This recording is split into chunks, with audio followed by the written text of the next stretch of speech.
Entonces vamos a partir primero como técnicamente, como la definición clásica de qué es Vedanta, y luego vamos a ir avanzando. Vedanta es una de las 6 escuelas clásicas de pensamiento indio, una de las Shat Darshan, una de las 6 escuelas clásicas de pensamiento. Pero Darshan es más que una escuela de pensamiento, es más que una filosofía. Darshan es como una visión, entonces un modo de ver la realidad. Hay 6 escuelas clásicas de pensamiento, 6 modos de ver o de entender la realidad. Está Yoga, Vedanta, Samkhya, Nyaya, Vaisheshika y Mimamsa. Las más conocidas son Yoga, Vedanta, Samkhya también, de la que se nutre Ayurveda. También en el Gita se mezcla un poco de Yoga con Samkhya, una versión particular del Samkhya, la que se ve en el Gita. Y vamos a partir con un poco de contexto cultural para que quede claro. El Vedanta proviene de los Vedas. ¿Qué son los Vedas? Los Vedas es el producto cultural de una civilización ancestral.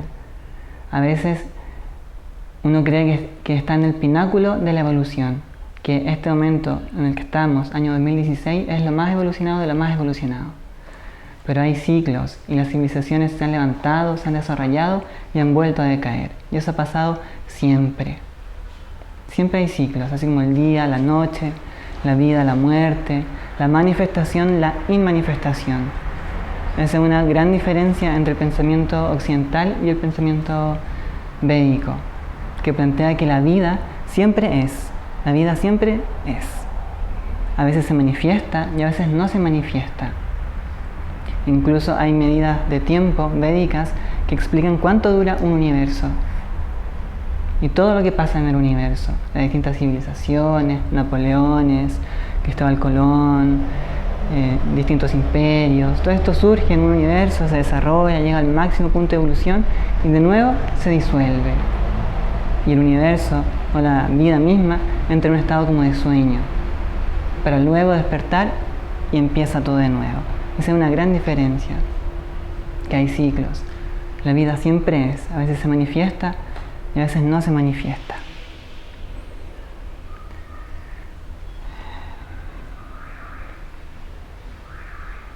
El Veda, que quiere decir como conocimiento, fue capitalizado o canalizado por seres especiales, seres que pueden poner su mente en un estado tan tranquilo, tan receptivo, que pueden entender las canciones del universo, pueden entender las leyes del universo, por qué la cosa se comporta como se comporta. Si yo me tranquilizo y lo veo, lo entiendo.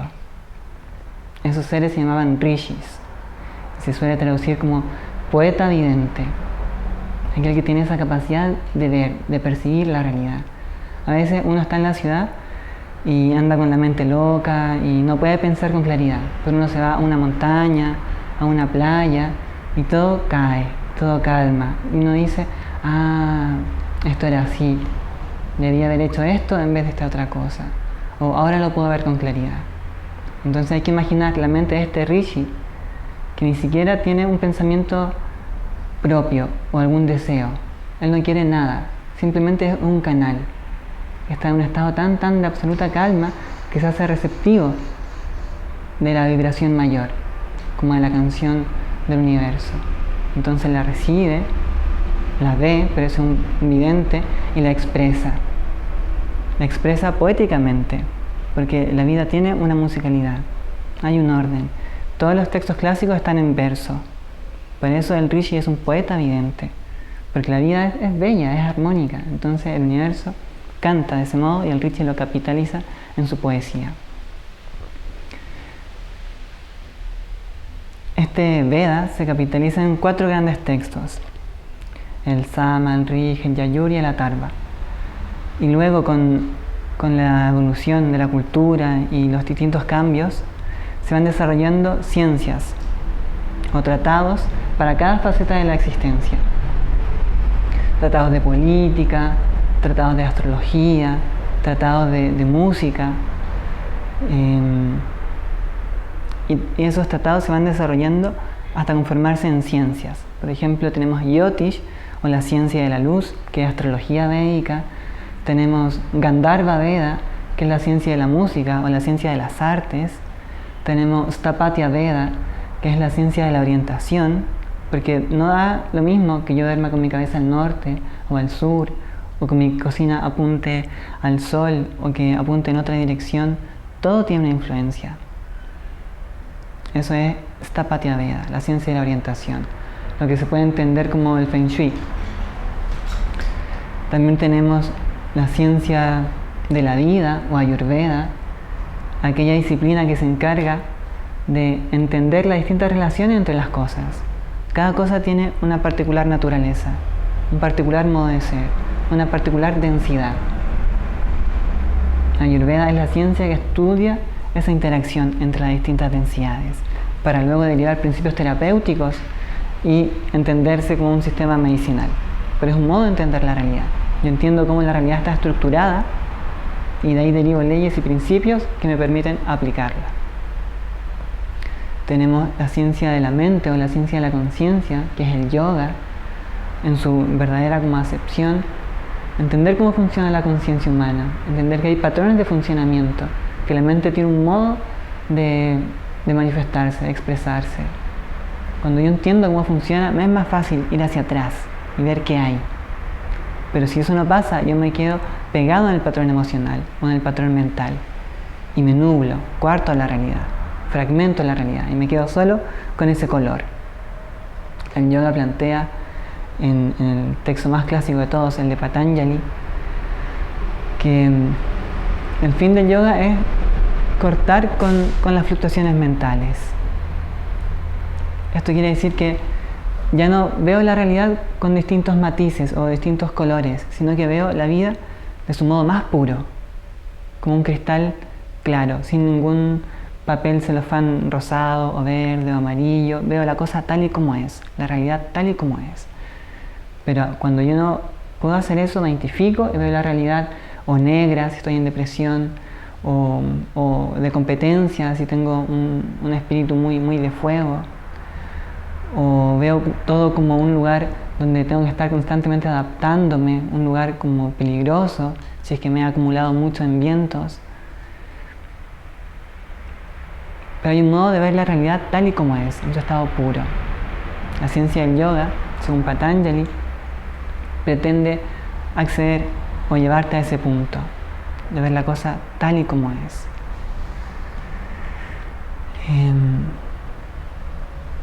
Aquí vamos llegando un poco al Vedanta. Estos tratados, estos textos, los Vedas, tienen distintos apartados. Y el último apartado se llama Upanishad. El Veda se compone como de 4 partes. Los Samhitas, los Brahmanas, los Aranyakas y los Upanishads. Son secciones que tratan con particulares facetas del pensamiento védico. Los Brahmanas y los Samhitas tratan más como con lo que hay que hacer, el modo en cómo se hacen los rituales y para tener un desenvolvimiento óptimo en la manifestación material. Pero los Aranyakas y los Upanishads están tratando con otra parte, ya no tanto como tan mundanal, sino como con lo que está detrás, con el sustrato. Y el último apartado son los Upanishads.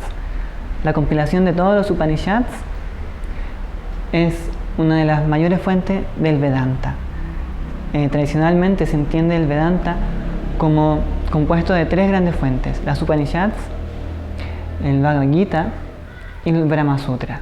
Esas son como las 3 grandes corrientes que dan forma al Vedanta. ¿Cuál era el último? Los Brahma Sutras. Brahma Sutras, Gita y los Upanishads. De hecho, el Gita, dentro de una particular escuela de pensamiento vedantín, es una síntesis de los Upanishads. Es el rescate de los principios más importantes, pero puesto de un modo mucho más digerible para las grandes masas. Está en modo de diálogo. entre un maestro y un discípulo. Entonces sí es mucho más fácil que se quede. Porque los Upanishads a veces son un tanto como estériles, son un poco muy teóricos, muy abstractos.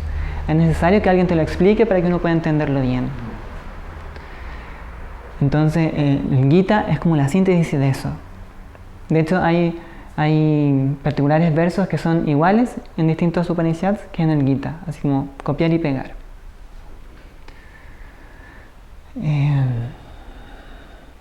Vedanta literalmente quiere decir el fin del conocimiento, o más allá del conocimiento, o la síntesis del conocimiento, o la esencia del conocimiento. Dijimos recién que existen distintos tratados y ciencias para las distintas facetas de la experiencia más mundana: política, música, pronunciación, gramática, medicina, astrología. Pero el Vedanta trata del sustrato mismo, como la fuente que está detrás, la fuente de la cual mana todo, la fuente de la cual todo se origina.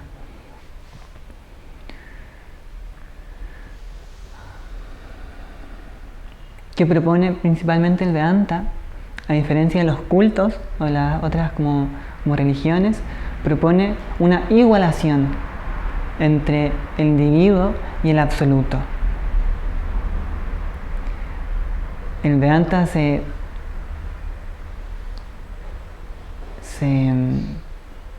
expresa mediante Mahavakyas, que son como grandes sentencias.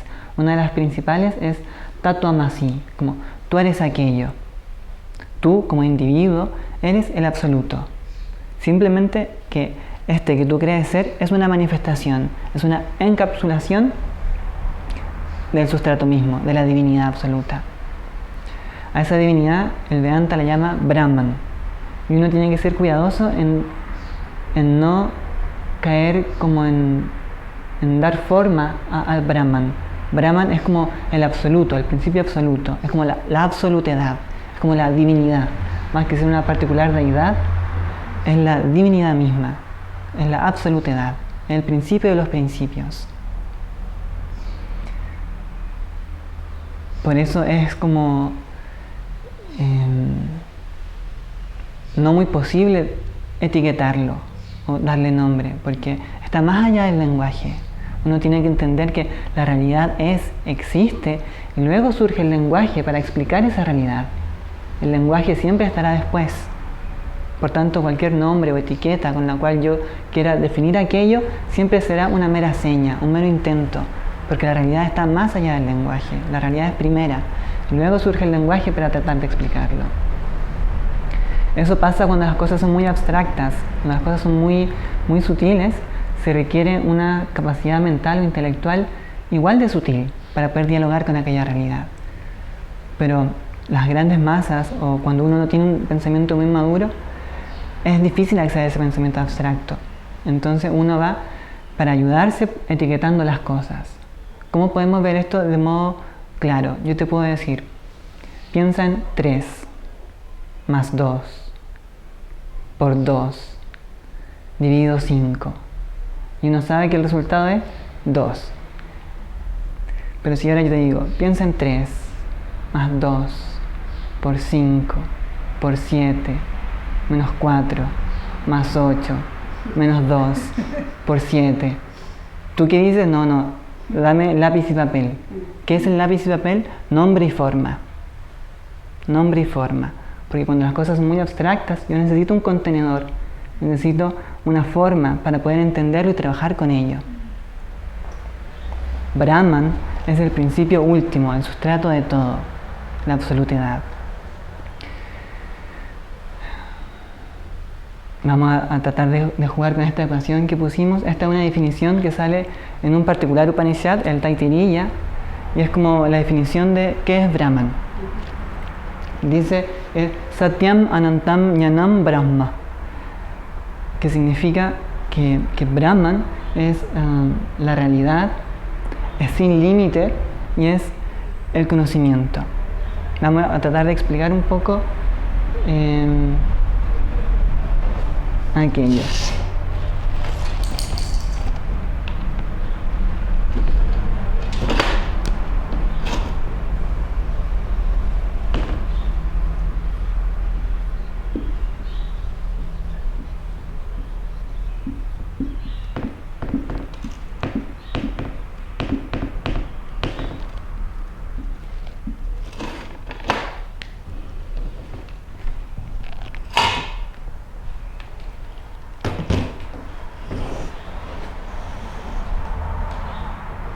bueno, si es que no se alcanza a ver, dice, abajo agregué 3 palabras, Desha, Kala y Vastu.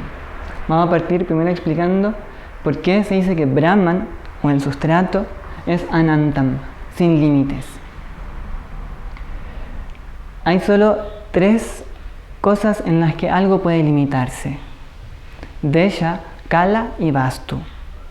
Desha es espacio, Kala es tiempo y Vastu es objeto.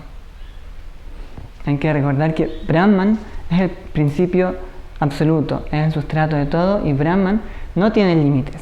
Vamos a explicar cómo se dan estos conceptos que sí limitan. ¿Cómo se dice que algo está limitado en Desha o en espacio? Porque ahora, por ejemplo, estamos en Sala Pratyahara. Más allá de la ventana ya no es Sala Pratyahara. Entonces hay un límite de espacio. Más allá de la ventana no es Sala Pratyahara, y más acá sí es Sala Pratyahara. Entonces Sala Pratyahara está limitada en espacio. Esta charla empieza a las 5 y probablemente termine a las 6:30 o algo así. Entonces está limitada también en tiempo. Existe en un determinado punto, en un determinado momento, se desarrolla y luego se acaba. Hay un límite en tiempo. Y Vastu es como límite de objeto, quiere decir que este lápiz es lápiz y no es mat. Este lápiz es lápiz, no es mat y no es silla. Es solo lápiz. Entonces está limitado a hacer una particular cosa y no todas las otras. Al ser lápiz, solo es lápiz y no las demás cosas. Pero Brahman, o el principio absoluto, no está limitado ni por espacio, ni por tiempo, ni por objeto. Más allá de la ventana, que no es Sala Pratyahara, es Brahman. Pero también más acá es Brahman también. Brahman es todo pervasivo. Brahman existe sin límite de espacio. No hay un Brahman está afuera o Brahman está adentro. Brahman está en todos lados. Pero eso se dice que Brahman es Anantam en respecto a Desha. No hay un límite para Brahman. Es como la idea que nosotros tenemos de Dios. Dios siempre lo ve todo, porque está en todos lados, es omnipresente. Entonces el límite de Desha es la omnipresencia. Está en todos lados. Brahman, el principio absoluto, no tiene origen, no tiene un inicio y tampoco tiene un fin. Por eso se dice que no tiene límites en tiempo. La vida siempre es, el principio absoluto siempre es. Lo que sí tiene tiempo es la manifestación. Como dijimos recién, el universo parte, el Mahavantara, dura un determinado periodo de tiempo y se disuelve, el pralaya. Eso sí tiene un límite de tiempo, pero esa es la manifestación de Brahman. Algunos pueden llamarlo Maya o Mitya. Es una proyección de este sustrato, este principio absoluto. Este principio absoluto siempre es, porque si es que tuviera que empezar en un momento, ya no es absoluto, porque estaría limitado al tiempo. Por tanto, este principio siempre es, siempre existe. La vida siempre es, lo que dijimos al comienzo. La vida siempre es, a veces se manifiesta y a veces no. Ese es uno de los grandes como insight del pensamiento oriental. La vida siempre es, a veces materialmente y a veces no. Y Brahman, con respecto a Vastu, al objeto, es todo. Todo es Brahman. Todo es Brahman. Pero no en el sentido de que esto es Brahman, sino en el sentido de que no hay nada más que Brahman. Brahman es el sustrato absoluto, pero en este momento está manifestado como un lápiz rojo. Se expresa con este particular nama y rupa, con este particular nombre y forma. Pero es Brahman. Brahman le da el poder de manifestarse o de expresarse. Entonces se dice que Brahman es Anantam, sin límites. Brahman es Satyam. ¿Qué quiere decir Satyam? A veces se traduce como la verdad, pero en este caso es la realidad.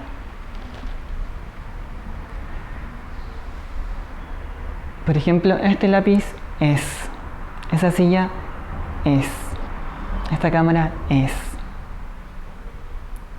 ¿Cuál es lo común entre estas tres cosas? Que las tres cosas son. Las tres cosas tienen existencia. Existencia es Sat.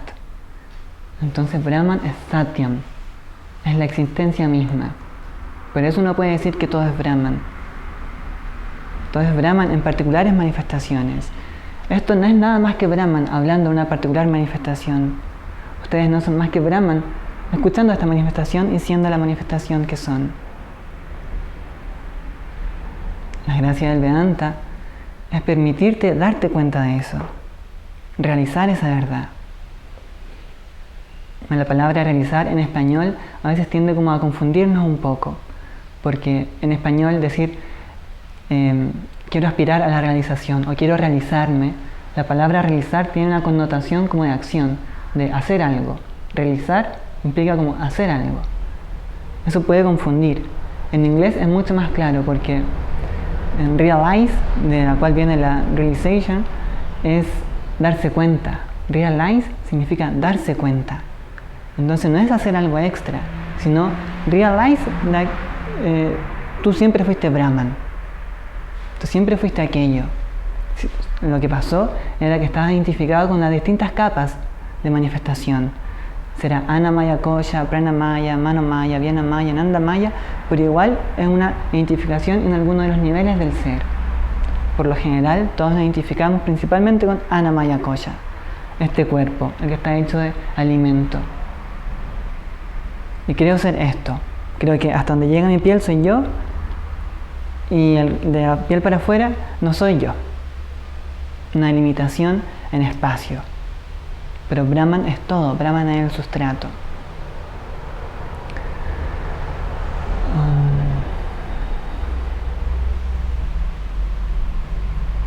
Brahman es el es en cada cosa, porque cada cosa tiene a nivel como básico dos principios. Primero, el ser, la eseidad, y luego un particular atributo. Por ejemplo, esta pizarra es blanca.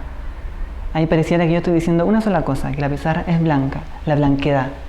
Pero no, si uno es más agudo en la indagación mental, se da cuenta que la pizarra es y aparte es blanca. Primero tiene existencia y esa existencia se manifiesta con blancura o con blanquedad. Ese es el factor común de todas las cosas. Cualquier cosa que tú puedas pensar o imaginar es. Ese ser, esa existencia, ese sat es satyam. Pero eso dice que Brahman es satyam. Ya vimos por qué Brahman es anantam y ahora vamos a ver por qué Brahman es jnanam. Jnanam quiere decir conocimiento.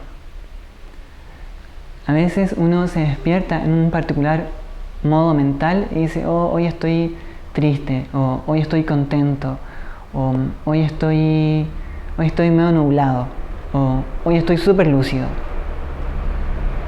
Si es que nosotros fuéramos nuestra mente, no podríamos hacer esa reflexión, porque nos estamos situando atrás para ver que hoy soy este y hoy tengo este otro modo de pensar. Entonces no puedo ser la mente, porque la estoy viendo. Así como yo veo esta cámara, sé que no soy la cámara. El vedor y lo visto son distintos. Es un principio claro. El vedor y lo visto son distintos. Porque si el vedor y lo visto fueran lo mismo, no habría separación, no habría diferencia. Sería una sola realidad. Pero como yo puedo observar mis pensamientos, puedo observar mis fluctuaciones mentales, automáticamente puedo inferir que yo no soy la mente, porque puedo observar mi mente. Entonces yo no soy mis pensamientos. Yo no soy mis emociones. Mis pensamientos y emociones se deben a la particular circunstancialidad, al particular alimento sensorial, a la particular experiencia. Otras son mis circunstancias, otro es mi pensamiento. Pienso como pienso porque he tenido esta experiencia de vida, esta circunstancia. Hubiera tenido otro serie de pensamiento. Entonces, ¿qué podemos concluir de esto? Que eso son verdades relativas. yo nací en esta parte del mundo, hablo español, entiendo la vida de este particular modo, esta es mi verdad. Si hubiera nacido en Mongolia, hablaría de otro modo y tendría otra visión de realidad y sería mi verdad. Pero para que la verdad sea verdad, tiene que ser siempre igual y la misma, en todo tiempo y en todo lugar, como Brahman. Pero esto no es así, entonces son verdades relativas. Por tanto, yo no soy mi mente, yo soy el testigo de mi mente. Yo puedo conocer mi distinto estado mental, puedo conocer esa información, puedo conocer a esta persona. Lo que es común en estas tres cosas es mi capacidad de conocer. Entonces, cuando yo digo que Brahman es Jnanam, me estoy refiriendo a que Brahman es la capacidad de conocer. Es el conocimiento absoluto, es la conciencia, es el chit. Por eso se dice Sat Chit Ananda. Sat es la existencia, Chit es la conciencia y Ananda es el goce absoluto de saberse, de saber que existes. Porque cuando algo te da alegría o algo te pone feliz, no es por esa cosa, sino es por que no hay tanto obstáculo entre el sustrato y aquel elemento. Supongo que te gusta una persona y todo lo demás como de que desaparece. Entonces no hay tanta cosa en la mente y esa cosa te genera felicidad. Pero no es que esa cosa te esté generando felicidad por ser ella, sino que es la felicidad que nace naturalmente del ser. Por eso cuando uno está pleno, uno no necesita nada y uno es feliz y tiene goce. Una felicidad sin causa. Esa es Ananda. No es una alegría que algo pueda provocar. Es la alegría que naturalmente emana del ser. La alegría y el goce que naturalmente emana del ser por saberse, por reconocerse, por saber lo que se es. Ese es el Sat Chit Ananda. En esta definición es Sat Chit Ananta. Ananta, sin límite. Esa es la definición del Taittiriya Upanishad con respecto a Brahman. ¿Qué es Brahman? Satyam Anantam Jnanam.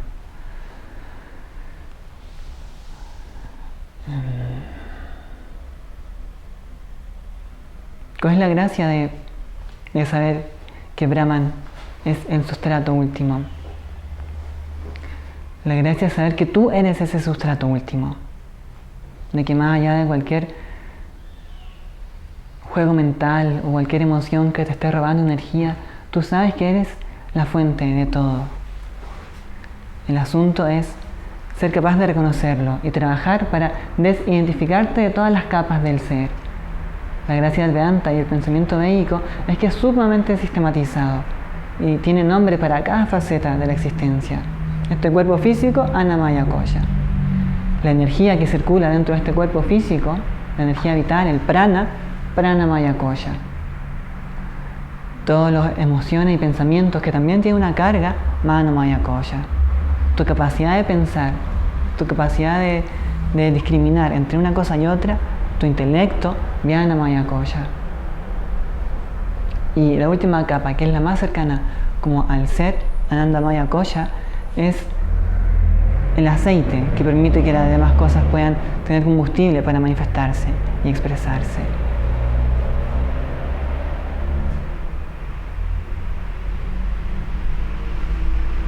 El conocimiento o esta conciencia, cuando decimos conciencia dentro del pensamiento védico, no nos referimos como, oye, sé más consciente, o conciencia animal, o conciencia planetaria, sino conciencia como la cognosciencia, como la capacidad de conocer. Eso es conciencia en este paradigma, la capacidad de conocer. Vedanta explica que a lo largo del día tenemos distintas modulaciones de conciencia, tenemos distintos estados. Por ejemplo, ahora estamos en estado de vigilia.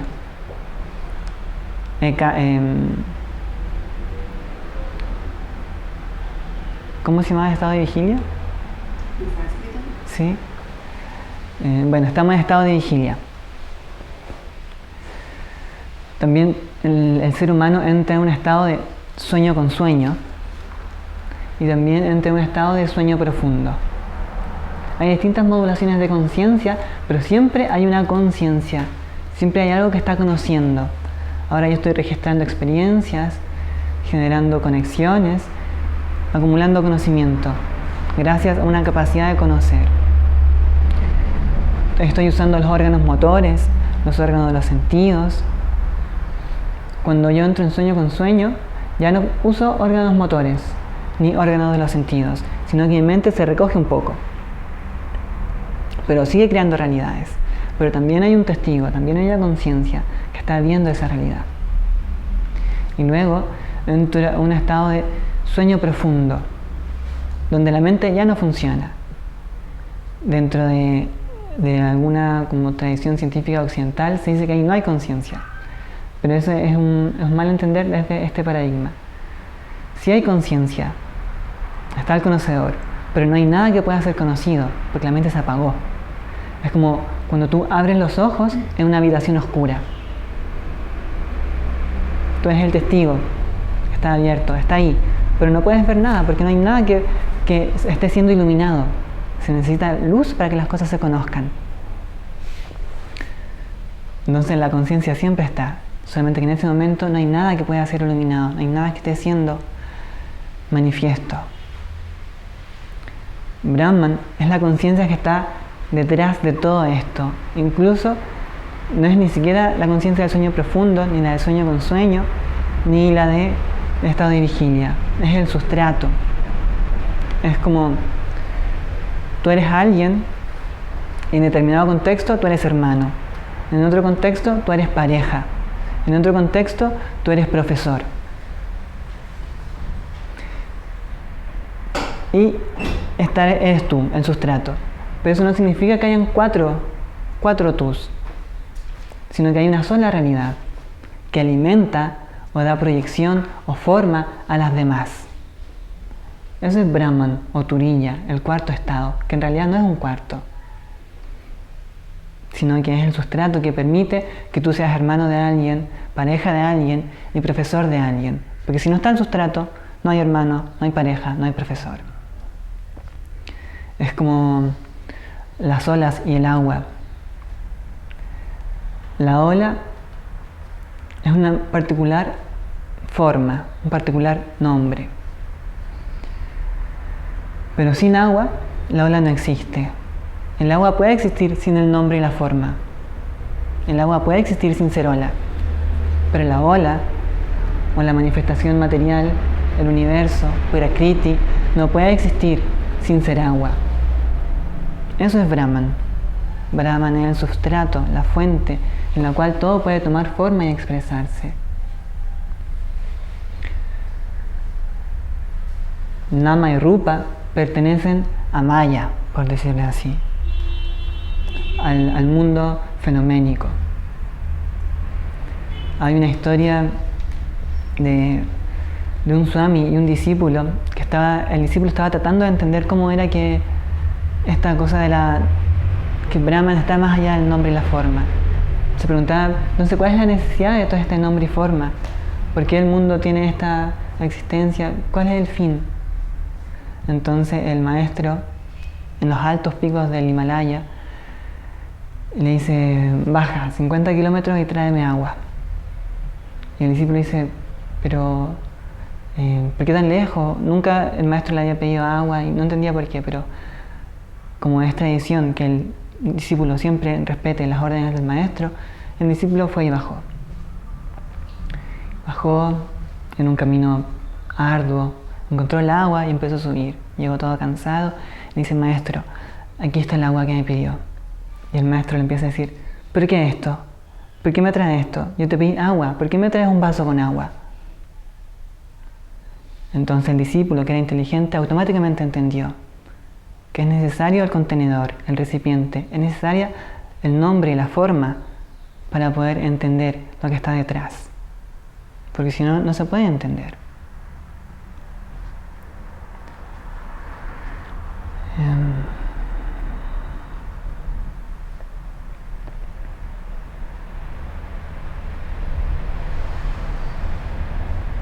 ¿Qué más podemos decir?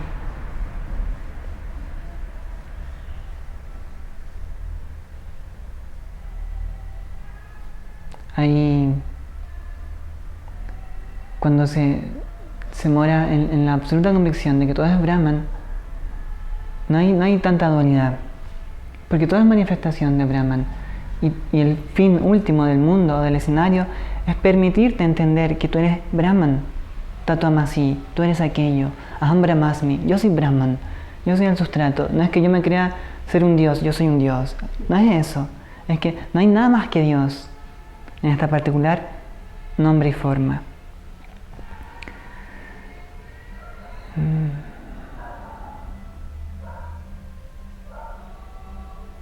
Para eso, o por eso, hay distintos cultos y distintas tradiciones, según la distinta geografía o según la distinta idiosincrasia de la gente o la distinta naturaleza de la localidad, surgen particulares cultos, particulares caminos para llegar a este punto. Y usan nombres, formas, distintas imágenes o ideas de adoración que en última instancia te van a permitir trascender incluso esa forma. Es como cuando tú te entierras una espina, este ejemplo siempre se da en los textos clásicos, te entierras una espina y usas otra espina para sacártela.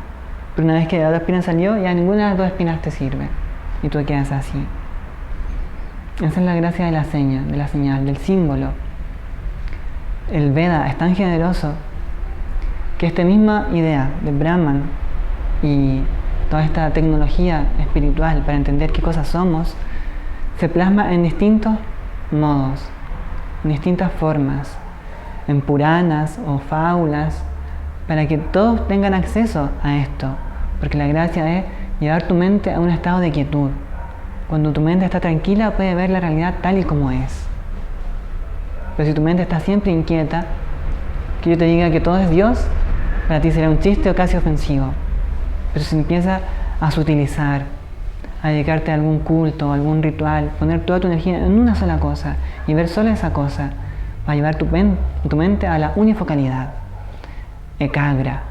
Y desde ahí la mente puede trascenderse a sí misma, porque los distintos dioses y los distintos mundos espirituales existen solo a nivel mental. Pero ya dijimos que la mente puede ser trascendida y no somos la mente, sino que somos el testigo que puede experimentar o experienciar estas distintas fluctuaciones mentales. Esta es la visión del Vedanta. El Veda es tan generoso que, según sea tu inclinación, te va a ofrecer algún camino. Está todo súper bien porque todo es Brahman. Todo no es más que Dios. Cada uno va a elegir la canción que más le convenga y se pondrá a bailar feliz esa canción.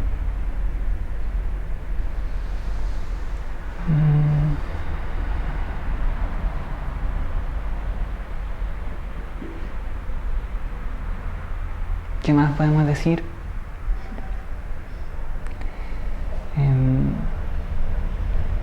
El Vedanta te ofrece toda una batería conceptual y de conceptos, conceptual y de conceptos. Te ofrece toda una batería de ideas, de asociaciones, para que tú puedas entender que no eres nada más que Brahman. Y cuando uno se va acercando a ello, uno se va relajando. Porque ya sabes que yo que creía ser esta cosa, en realidad no soy esta cosa. Tampoco soy esto. Dentro de la psicología yógica se plantean que hay 5 principales kleshas o obstáculos que te permiten o que no te permiten ver la realidad tal y como es. Son avidya principalmente, es el más importante. De avidya surgen los otros 4. Está avidya, raga, dvesha, asmita y abhinivesha. Avidya es el principal y se defiende siempre en casi todas las ciencias védicas. Avidya es la ignorancia. ¿Pero ignorancia de qué? No ignorancia de lo que está pasando en Japón, ignorancia en cómo funciona este particular dispositivo, sino ignorancia de tu verdadera naturaleza. Ignorar que eres Brahman, ignorar que eres Dios, ignorar que eres goce. Tú eres el que pone obstáculos a ese goce, porque ese goce es la naturaleza del ser, constantemente está emanando la felicidad, ananda en nuestra verdadera naturaleza. Avidya es la ignorancia de aquello, es la ignorancia de nuestra verdadera naturaleza. Luego viene raga y dvesha, otros 2 poderosos obstáculos, que es raga, es la atracción a aquello que te gusta. Cuando algo te gusta, naturalmente te genera atracción. Quieres tenerlo o poseerlo. Ese es un obstáculo, porque modula tu mente, la lleva en una particular dirección y se va del centro. El otro es dvesha. ¿Qué es dvesha? Es el particular rechazo a aquello que te genera dolor. Raga es la atracción a aquello que te gusta y dvesha es el rechazo a aquello que no te gusta. A uno siempre le gustan cosas y hay cosas que no te gustan. Pero ambas son direcciones, ambas te sacan del centro. Imagina morar en un estado en el que hay una ecuanimidad absoluta. Ese término se defiende y se habla una y otra vez en el Gita, uno de los textos más bellos que hay. Samatva. Samatva es esa ecuanimidad, donde frente al halago o frente al insulto, tú permaneces siendo el mismo. ¿Por qué? Porque vives en tu centro. Pero cuando uno vive en la periferia del ser, el halago o el estímulo fácilmente te sacan. Pero si vives en el centro, no es tan así. Si vives en el centro y alguien te insulta, hay una distancia, hay una perspectiva, tú entiendes. Este comentario viene por esta situación, esa es su fluctuación mental. Yo no soy aquello que me estaba hablando. No te toca. Quedas en tu centro. Samatva. Siempre me preguntan, pero ese estado de samatva es como ser un robot. Como no sentir. Y no es así, para nada es así. Porque uno va refinando el sentir. Cuando uno es adolescente, a uno le gusta grandes cantidades de estímulos, vestirse con colores chillones. Siempre doy este ejemplo, ir a un concierto como de rock, por ejemplo. Luego uno va refinando su sentir y va a un concierto unplugged, desenchufado, acústico. Uno sigue refinando el sentir y ya tampoco siente motivación de ir a un concierto unplugged incluso, sino que uno prefiere ir a la montaña y escuchar el natural sonido de los pájaros, el viento entre los árboles, y uno se queda con ello. Vamos refinando el sentir, hasta que incluso podemos llegar a un punto en que ya ni siquiera me muevo, no salgo hacia afuera, me quedo en mí, en el centro, morando en Brahman.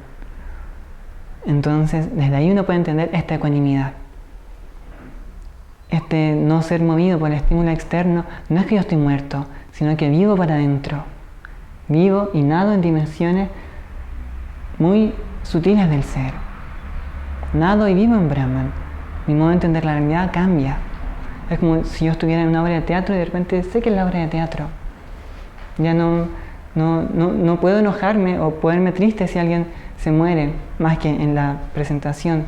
Pero una vez que se acaba, no sigo sintiendo pena por esa persona que se murió en la obra. Porque entiendo que todo es Brahman, y todo es una manifestación de Brahman. En realidad no hay cambio, nada muere.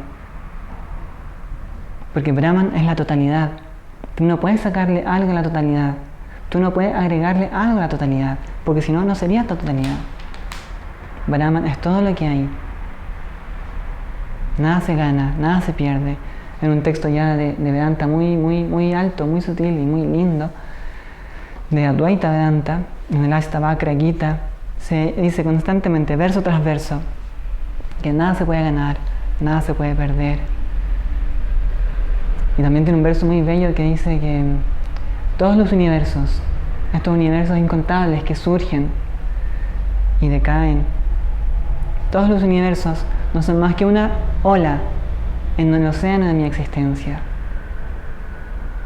Todos los universos. Los universos tienen millones de años de duración, pero se acaban. La manifestación material se acaba para luego volver a nacer. Todos estos universos no son más que una ola en el océano de mi existencia. Entonces, por tener ese sentimiento, por tratar de sentir así, uno se relaja. Y aquel problema o aquella cosa que te está aquejando pierde un poco poder. Entonces ahí podemos aplicar Vedanta de modo práctico. Porque es un conocimiento práctico, de hecho él es lo que debe ser conocido. Por eso todos los distintos maestros se esfuerzan absolutamente porque este conocimiento sea llevado a todos y dan su vida, entregan su vida para aquello. Yo ya no quiero ni pareja, ni riqueza, ni familia. Es todo por esta voz, porque están absolutamente convencidos de que es así. Y tú ves todo su trabajo, toda su obra.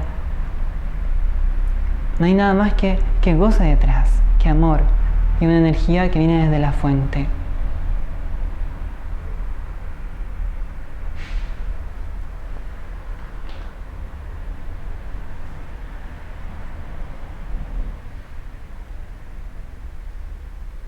¿Qué pasa cuando uno no tiene un control de la mente? En el Gita, que en realidad el Gita es como un texto psicológico, más que cualquier otra cosa, es un tratado de psicología, uno de los mejores que hay. Se dice que de la atracción surge el deseo. El deseo, la pasión por poseer aquello. Esa pasión te hace tambalear. Entonces tú pierdes tu centro y te confundes. Entonces te olvidas de la realidad o de la verdad y caes. Todo surge ¿por qué? Por la atracción. Por ese pequeño punto en el que saltaste a desear algo. ¿Qué es eso dentro de la psicología yógica, védica, ayurvédica? Eso es rayas. Rayas es el movimiento hacia afuera. El constante deseo de hacer o poseer. Rayas, en síntesis o en esencia, es carencia. Porque si tú tuvieras todo, no sales hacia afuera. Supongo que tienes todo en tu casa, no necesitas ir a la esquina a comprar aquello porque todo está en tu casa. Pero rayas es salir hacia afuera, es buscar. Busca solo aquel que no tiene. Aquel que ya tiene, que ha encontrado, ya no sale a buscar. Cuando uno ya no sale a buscar, uno está en sattva, en la modalidad de la armonía. ¿Qué significa sattva? Tva es esa declinación implica propiedad. Tva es como de ti o tuyo. Y sat, dijimos recién que era la realidad o la verdad. Entonces sattva es tu verdad o aquello que es propio. Todas las cosas siempre tienden a sattva. Tú lo ves en las plantas, se levantan y van siguiendo la luz del sol. Porque todo tiende hacia la luz. Todo tiende hacia el centro. Uno, por muy mal que esté, sabe que tiene que ir hacia el centro. La cosa que es lo más natural de todo. Si comía cosas artificiales, ¿qué es lo más lógico que tengo que hacer? Empezar a comer cosas naturales. Ir a la raíz de todo. Al funcionamiento natural de la existencia. Sattva, aquello que es propio. Por eso a veces se dice, no, ese acto es impropio. O no, eso no es propio de ti. Porque sabes que eso es ajeno a tu naturaleza. Eso es ajeno a tu verdad. Sattva es ir hacia el centro, a este sustrato. Desde el punto de vista de Vedantin, trascender nombre y forma para morar y nadar en el goce de Brahman, en el goce de ti mismo. A veces uno repite Brahman tantas veces que cree que Brahman es una cosa, pero Brahman es esta capacidad de hablar. Brahman es este encuentro. Brahman es la conciencia sacando a bailar a la conciencia. Brahman se saca a bailar a sí mismo y juega a través de todos los bailes, todas las culturas, todas las tradiciones, todos los modos de entender la vida no son más que Brahman. Todo es Brahman.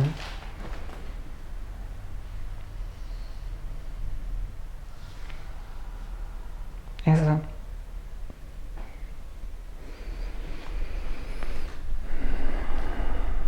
¿Algún comentario? ¿Otra cosa que podamos decir? ¿Alguna pregunta? ¿Te gustó? ¿Sí? ¿Qué cosa te gustó? Me gustó aprender lo que has dicho porque yo nunca antes había oído de todas esas palabras. Brahman se está manifestando en forma de temblor. Sí. Es la belleza de Brahman. Sí. Es el canto gutural de Brahman. Sí, sí. Es bonito a veces cuando uno está en la tierra misma, porque absorbe esa energía del temblor. En la zona norte donde yo vivo los temblores son súper frecuentes. Todas las semanas hay. Entonces uno está como acostumbrado a... Yo siempre me siento cuando hay un temblor, como a sentir aquella vibración. Te vuelves el temblor. Claro, exacto. En el Isha Upanishad dice, aquel que ve el absoluto en todas las cosas y todas las cosas en el absoluto, se vuelve uno y el absoluto. Se vuelve Brahman. Aquel que ve Brahman en todo se vuelve Brahman. Porque nunca fuiste otra cosa. Simplemente darse cuenta. Como la oración de antes de comer. ¿El Brahman para? Sí, pues un pedacito del Gita que dice eso, es como al cocinar, que el fuego, claro, el fuego es Brahman, lo que uno ofrece es Brahman, Sí. el ghee es Brahman, y el que, Claro. lo que dices tú, el que ve en todo Brahman se vuelve Brahman. Claro. Sí. Se funde. Ese es el asunto, que a veces como repetimos tanto Brahman, uno cree que es una cosa ajena aparte, pero todo, sí. es nuestra verdadera esencia. Sí. Y el Vedanta te lo explica tecnológicamente, para que todos puedan entenderlo. Entender este goce es el Satori Zen, el Nirvana budista, el Samadhi yógico, el trance chamánico, el éxtasis místico. Ese punto donde ya las palabras o el lenguaje no sirve y tú te das cuenta de tu verdadera naturaleza. Entonces, si ya eres todo, sabes todo, ¿qué vas a decir o qué podrías decir? Si eres todo, eres... Entonces te manifiestas y creas el universo, una y otra vez. El Tao, en uno de sus versos, dice que cuando uno empieza a hablar de la verdad, el lenguaje se torna paradójico. Y es así, porque ¿cómo vas a hablar de aquello que te está permitiendo hablar? Obviamente va a llegar un punto de tautología. Porque cuando decimos Tatuamasi, tú eres aquello, el tú y el aquello en verdad es el mismo. Pero es necesario el nombre y forma para poder manifestarlo y que se entienda. Porque es eso, no hay necesidad de decir que tú eres aquello, porque lo eres. Es como...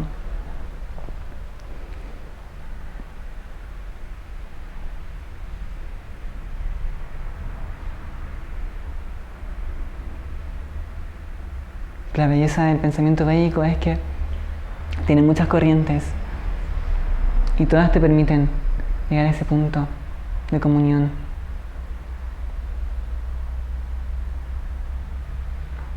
Y lo bello es que ofrecen muchas tecnologías, muchos modos, muchas herramientas. Tenemos las asanas, pranayama, el saber qué alimento me conviene, entender cómo está estructurada la realidad, la música, el camino correcto, la tradición, las costumbres, el comer en esta posición, el comer con las manos. Hay un montón de herramientas que te permiten ir volviendo hacia tu centro.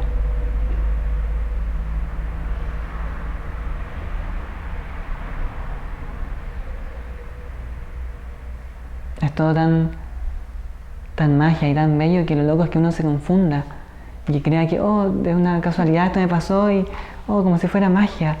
En realidad todo es así. Lo loco es que uno a veces nomás lo nota. Porque todo es sagrado. Todo es sagrado. No es necesario ir a ninguna parte para agradecer o orar. Ir a una parte para agradecer o orar es funcional. Es funcional para tu ser, para que se concentre. Esa es la gracia del rito. Estar en sincronía, moviendo el incienso y el fuego, o el canto, el mantra. Son todas herramientas. Es toda una tecnología espiritual para que tu mente se enfoque. Porque cuando la mente se enfoca, yo puedo ver la realidad tal y como es. El clásico ejemplo del lago. Cuando hay fluctuaciones en el lago, hay ondas en el lago, yo no puedo ver el sol que se refleja arriba. Yo tengo una imagen distorsionada del sol y creo que esa es la verdad. Aquí estamos suponiendo el sol por la verdad. Entonces están estas fluctuaciones o britis y yo creo que así es la realidad. Y en base a eso establezco mi camino de vida. Y creo que tengo que poseer cosas o ganar algo o competir o cosas así. Siento que ya soy todo lo que soy. También a veces se nubla, hay nubes y yo ni siquiera puedo ver el sol. Cuando uno está en estados depresivos y cree que la vida es negra, que todo es negativo, que nada está bien, que todos me van a robar, o que el mundo está mal, o que estamos yendo en una mala dirección, no, ya no hay agua, no, ya las cosas son todas transgénicas. Es un puro juego mental nada más. Te puedes ir hacia adentro y siempre habrá goce. El planeta puede morirse y se ha muerto 1.000.000 de veces y seguirá manifestándose. Pero Brahman o ese sustrato, eso que eres tú, nunca va a cambiar, porque es eterno, es anantam, no tiene límites.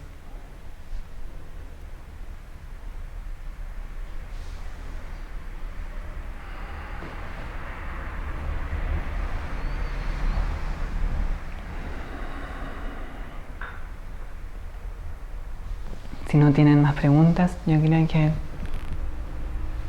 podemos, no sé, damos 3 Om o algo. Bueno, sí.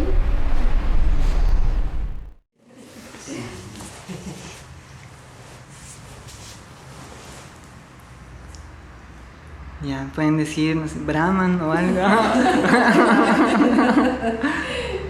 Ya, ahí está el cuadro. Súper bonito.